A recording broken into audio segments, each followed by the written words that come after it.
গভীর কৌতূহল।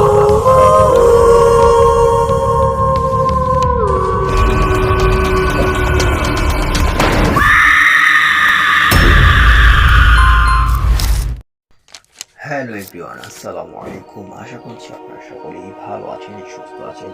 তো চলুন আজকে একটি ভয়ভীতিকর ঘটনার এক্সপ্লেন শুনে আসি। গভীর রাত, মুয়াজ্জিন মাইকে ঘোষণা দিল, সেহরির সময় হয়েছে, সবাই সেহরি খেতে উঠুন। পাশ ফিরিয়ে উঠে যাব, তখনই দেখলাম বড় ধরনের একটা ধাক্কা খেলাম। আবছা আলোতে দেখলাম আমার মতো দেখতে পাশে একজন শুয়ে আছে। এটা আবার কি? ভয়ে ভয়ে তাকে নাড়া দিলাম। দেখলাম অচেতন, কোনো কথা বলছে না, শরীর ঠান্ডা। কিছুক্ষণ পরেই মনে হলো ভদ্রলোক মারা গেছেন। চিন্তা করলাম এই লাশটা এখানে কেন? আবার দেখতে পুরোপুরি আমার মতোই। স্বপ্ন দেখছি না তো, না সত্যিই তো? অনেকক্ষণ চিল্লাইয়া লোক জড়ো করার চেষ্টা করলাম, কিন্তু একই কেউ আসছে না। একটু পর দেখলাম রুমের লাইট জ্বালালো।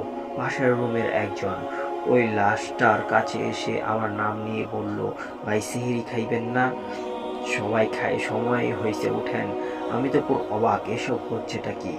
তার কাছে গিয়ে বললাম, ওই মিয়া, তোমার মাথা খারাপ হয়েছে? এই লাশ আমার রুমে আসলো কমতে? এইটা কার লাশ? দেখি সে আমার কথার কোনো কর্ণপাত করলেন না। সেও লাশটা ধরে অবাক হলো এবং চিল্লাইয়া উঠল। মুহূর্তেই আশেপাশের সবাই জড়ো হলো। লাশটা একটু দেখে সবাই ইন্না লিল্লাহ পড়তে লাগলো।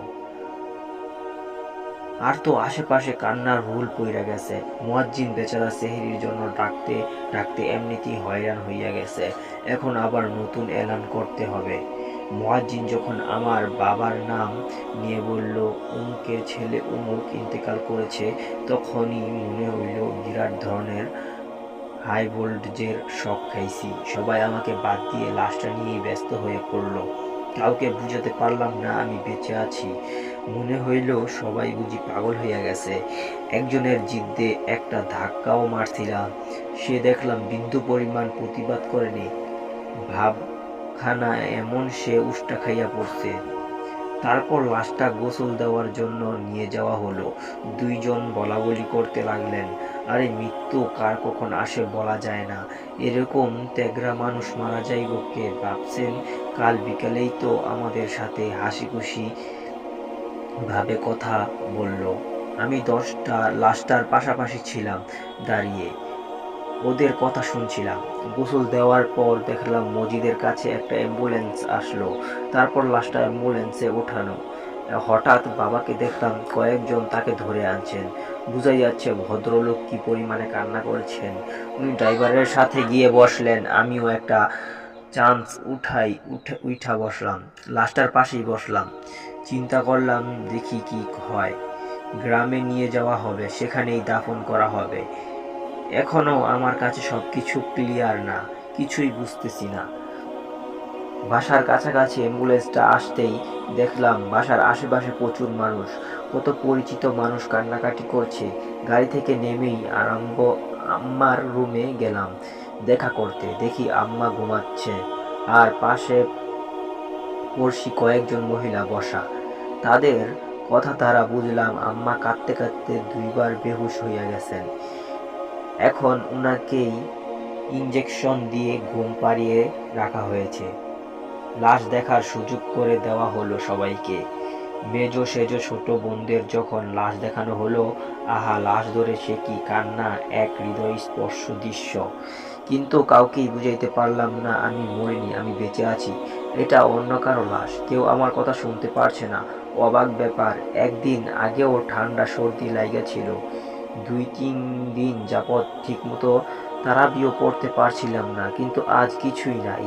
আমি পুরোপুরি সুস্থ, আর শরীরটাও তোলার মতো হালকা মনে হলো। কবরস্থানে গিয়ে দেখলাম চাচা কবরের পাশেই একটা কবর খনন করা হচ্ছে।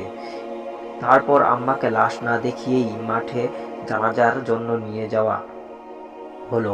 আসরের পর জানাজার মাঠ লোকেরও একটু জায়গা ফাঁকা ছিল না। বাবা হালকা একটু কথা বলার পর ইমাম সাহেব একটু বয়ান করে জানাজা পড়ালেন। লাশ গোরস্থানে নিয়ে যাওয়া হচ্ছে। তারপর লাশ দাফন করে সবাই কবর পড়তে লাগলো।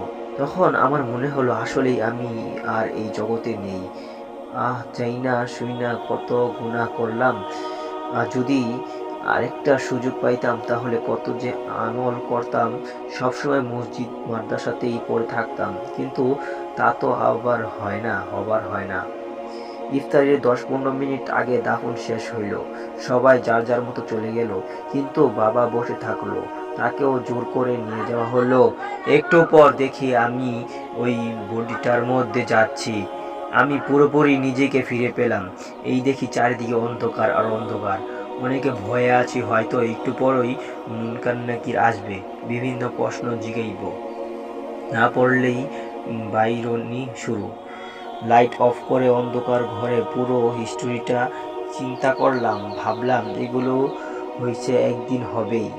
হঠাৎ শোয়া থেকে উঠে বসলাম, শরীরের প্রতিটা লোম খাড়াইয়া গেছে। প্রতিটা মানুষের এইভাবেই প্রতিদিন মৃত্যুকে স্মরণ করা উচিত, তাহলে আশা করা যায় গুনাহের দিকে মন যাবে না। তাই বন্ধুরা, এখনো সময় আছে, গুনাহ থেকে তওবা করে গুনাহের জন্য অনুতপ্ত হন। আশা করা যাক আল্লাহ তাআলা আমাদের সমস্ত গুনাহ মাফ করে দিবেন, কিন্তু একবার মরে যাওয়ার পর না দুনিয়াতে ফিরে আসতে পারবো, না নিজের গুনাহ ক্ষমা চাইতে পারবো। আল্লাহ আমাদের সবাইকে হেদায়েত দান করুক। আমিন।